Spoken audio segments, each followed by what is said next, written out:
Hello friends, YouTube channel साहित्य अध्ययन पर आपका स्वागत है। और आज हम देख रहे हैं क्वेश्चन नंबर 8 अपने लास्ट ईयर से। Describe briefly the symbolic significance of the poem, यानी प्रस्तुत कविता का प्रतीकात्मक महत्व संक्षेप में लिखी। प्रतीकात्मक यानी ये किस प्रतीक में लिखी गई है, यानी कि इस कविता के अंदर पहले तो बताया कि एक जो राइडर है यानी कि जो नरेटर है इस पोयम का, वो क्या कर रहा है, वो जा रहा है यात्रा पर, और यात्रा के दौरान वो एक जंगल को देखता है, स्नोई जंगल को, जहाँ पर स्नोफॉल हो रहा है। तो वो उसको देखने की इच्छा से रुक जाता है। उसका घोड़ा स्वीकृति नहीं देता उसको, उसको इच्छित नहीं होता है, लेकिन वहाँ पर रुक जाता है। फार्म हाउस से काफ़ी ज़्यादा दूरी पर होती है वो जगह। अब यहाँ पर ये बताया गया कि कवि को अचानक ध्यान आता है कि वो इस सुंदरता को देखने के लिए नहीं बल्कि अपनी यात्रा पर निकलने के लिए जा रहा है। तो यहाँ पर इस प्रतीक को रखा गया है कि अपने जीवन में लक्ष्य की प्राप्ति से पहले वहाँ पर रुकना नहीं है। तो इस कविता को हमें इसको प्रतीकों के महत्व को बताना है, यानी कि describe briefly the symbolic significance of the poem, प्रस्तुत कविता का प्रतीकात्मक महत्व, इसका क्या प्रतीक है, इस महत्व को संक्षेप में लिखना है। तो कविता यहाँ से शुरू होती है कि लिखा गया है, Outwardly, the poem is about a horse rider who stops in a wood during snowy evening to see the beauty of nature। यानी बाहरी रूप से देखा जाए तो कविता एक घुड़सवार के बारे में है। ये एग्जैक्ट पोयम नहीं है। एग्जैक्ट बाहरी रूप से कुछ और दिखता है और अंदरी रूप से ये एक यात्रा नहीं है, कभी कहीं जा नहीं रहा। ठीक है, तो पहले हम बाहरी रूप से देखते हैं। तो बाह्य रूप से, आउटवार्डली द पोयम इज, बाह्य रूप से यानी बाहरी रूप से कविता जो है, the poem is about a horse rider who stops in a wood during snowy evening to see the beauty of nature. यानी एक कविता जो है घुड़सवार के बारे में, जो प्रकृति की सुंदरता को देखने के लिए बर्फीली शाम के दौरान एक जंगल में रुकता है। ठीक है, इन अ वुड यानी जंगल में, ड्यूरिंग स्नोई इवनिंग, एक बर्फीली शाम को, to see the beauty of nature, इस नेचर की ब्यूटी को देखने के लिए, प्रकृति की सुंदरता को। आगे लिखा था, फॉरेस्ट वेयर ही स्टॉप्स, वह जंगल जहाँ पर वह रुकता है, is lonely dark and sleep deep, बिल्कुल अकेला है। लोनली यानी कि एकांत है, डार्क यानी घना है, और डीप यानी घना है, और डार्क यानी गहरा, डार्क यानी अंधेरा है।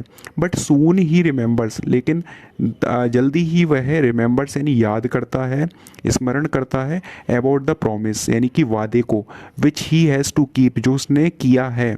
He is to go long, उसे लंबा जाना है। He is to go long, उसे लंबा चलना है। बिफोर ही स्लीप्स यानी मृत्यु से पहले, जब तक वह मरे ना। स्लीप्स यानी सोए ना। अब यहाँ सोने का प्रतीक दिया गया है, तो यहाँ कवि की ज़िंदगी से रिलेटेड ये पोएम है, हर व्यक्ति के जीवन से, कि जब तक वो मृत्यु को प्राप्त ना हो उसे लंबे चलते जाना है, रुकना नहीं है कभी भी। He is to go long, उसे लंबा चलना है। बिफोर ही स्लीप्स, जब तक वह सोए ना, यानी जब तक वह मृत्यु को प्राप्त ना हो।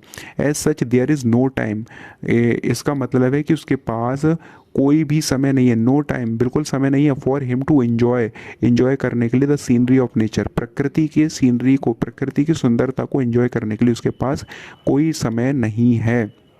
आगे कहा है, द मीनिंग हेयर सजेस्टेड, यहाँ पर मतलब जो है इस कविता का, यहाँ तात्पर्य जो है वो सजेस्ट करता है, वो सुझाव देता है, is that all is above all, यानी कि वह यह है जो सबसे ऊपर है। यही जीवन का सिद्धांत जो इस कविता में बताया वो सबसे ऊपर है।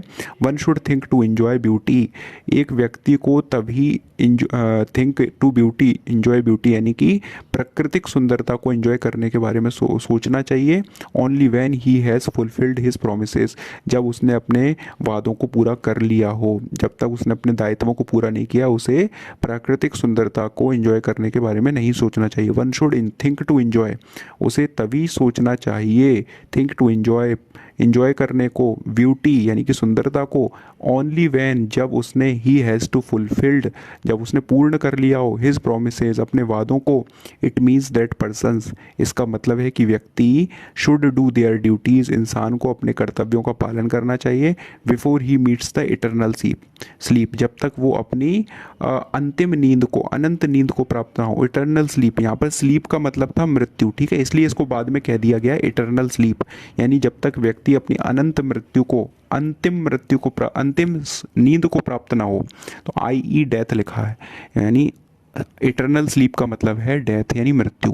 तो जब तक व्यक्ति अपनी अंतिम निद्रा को प्राप्त ना हो, यानी मृत्यु को प्राप्त ना हो, तब तक उसे रुकने के बारे में सोचना भी नहीं चाहिए। उसे अपने जीवन के पथ में कभी भी रुकना, थकना, हारना नहीं चाहिए, बल्कि हमेशा चलते ही रहना चाहिए। ये इस कविता के माध्यम से हमें बताया गया है। इस प्रकार की कविता, यहाँ पर कविता का क्वेश्चन पूरा होता है, चैप्टर भी कंप्लीट होता है। Thank you so much.